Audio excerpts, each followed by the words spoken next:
నంద్యాల జిల్లా కొలిమిగుండ్లలోని Ramco cement factory 1210 కోట్ల వ్యయంతో రెండవ ప్లాంట్ ఏర్పాటుకు సంబంధించి జేసీ విష్ణుచరణ్ ఆధ్వర్యంలో ప్రజాభిప్రాయ సేకరణ. ఇంటిగ్రేటెడ్ సిమెంట్ ఫ్యాక్టరీ వార్షిక ఉత్పత్తి 2.0 నుండి 5.0 మెట్రిక్ టన్నుల సామర్థ్యానికి పెంచేందుకు ప్రణాళిక.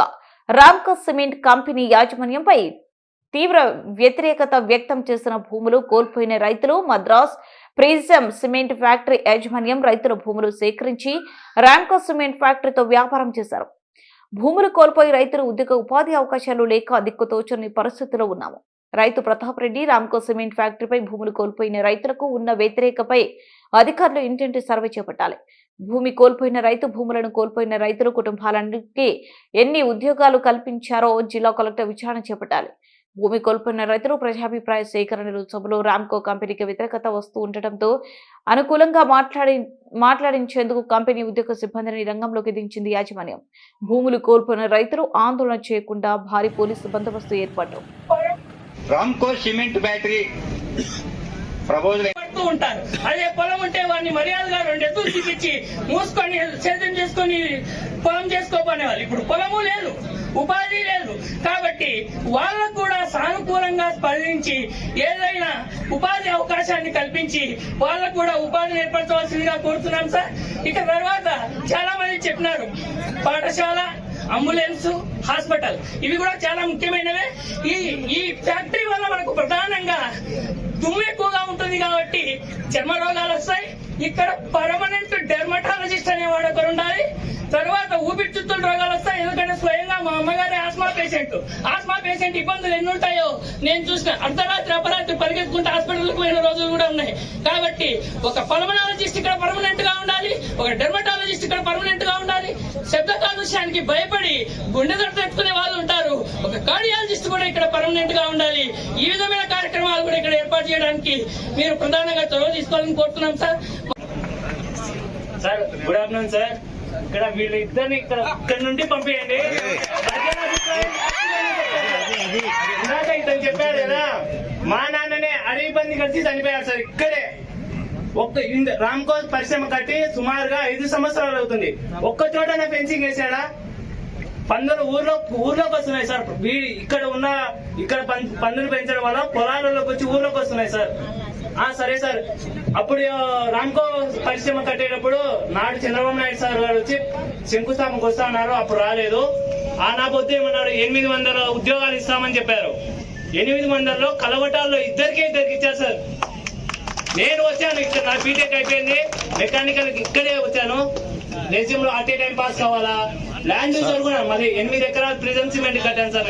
నేను 8 ఎకరాలు పెట్టాను. కానీ ఒక్కటి రామ్కో వాళ్ళు ఏంది చేసింది ఏం లేదు సార్. ఇక్కడికి వచ్చిన వాళ్ళు ఏమో అన్ని చెప్తున్నారు. అతను చెప్పారు అంబులెన్స్ సేవలు అవన్నీ చేస్తున్నారు. చేసినవి కాదు, చేయని వాటి గురించి అడుగుతున్నారు. చేసినవి ఎవరేం చెప్తారు సార్? చేసిన వాటి గురించి అడుగుతున్నాం. ఉద్యోగాలు నేనే వచ్చాను, రెజ్యూమ్ పట్టుకొని వచ్చి ఎన్నిసార్లు తిప్పుకున్నారో నన్ను తిప్పుకున్నారు.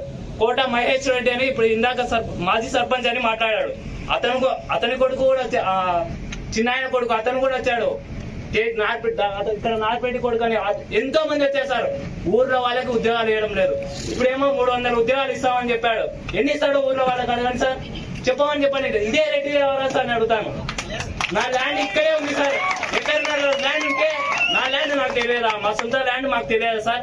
అక్కడ నా ల్యాండ్ లేదంటాడు చంద్రమౌళి సార్. అయితే చంద్రమౌళి సార్ ఇప్పుడు మాట్లాడమనండి, ఇదే ప్రజల ముందనే మాట్లాడమని. మరి కరెక్ట్ జాయింట్ కలెక్టర్ అని అడుగుతున్నాను.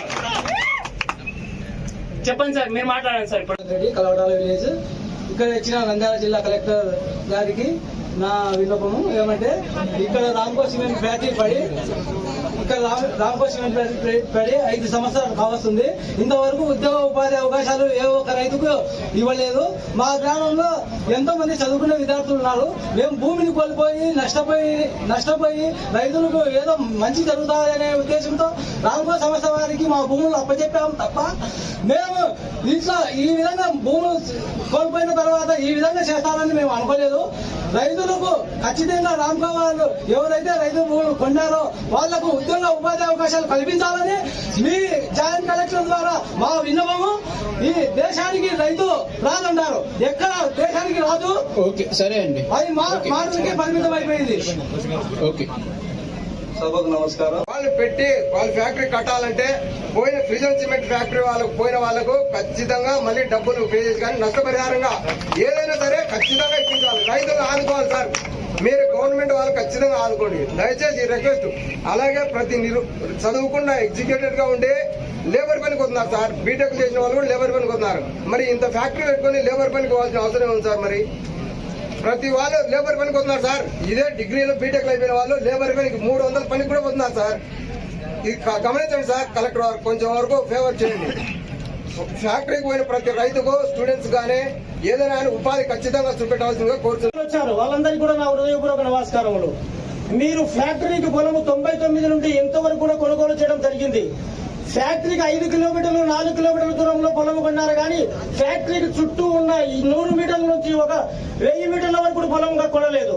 దానివల్ల మీ ఫ్యాక్టరీలోకి వచ్చినటువంటి లారీలు, టిప్పర్లు, భారీ వాహనాల వల్ల ఎంతో దుమ్ము ధూళి ఫ్యాక్టరీ నుండి వెలువడే విషవాయువు వల్ల పంటలు పండగ చాలా ఇబ్బంది పడుతున్నాం. గవర్నమెంట్ జీవో ప్రకారం స్థానికులకే 70% ఉద్యోగాలన్నా ప్రకటించినా కానీ ఇక్కడ స్థానికులకు 10% ఉద్యోగాలు కూడా ఎవరికి ఇవ్వలేదు. కావాలంటే మీరు కలెక్టర్ గారు అందరినీ ఎంక్వైరీ చేసుకోండి. ఎక్కడో పక్క జిల్లాల నుంచి పక్క రాష్ట్రాల నుంచి దిగుమతి చేసుకుంటున్నారు తప్ప స్థానికులకు ఎవరికి ఉద్యోగ అవకాశాలు కల్పించలేదు.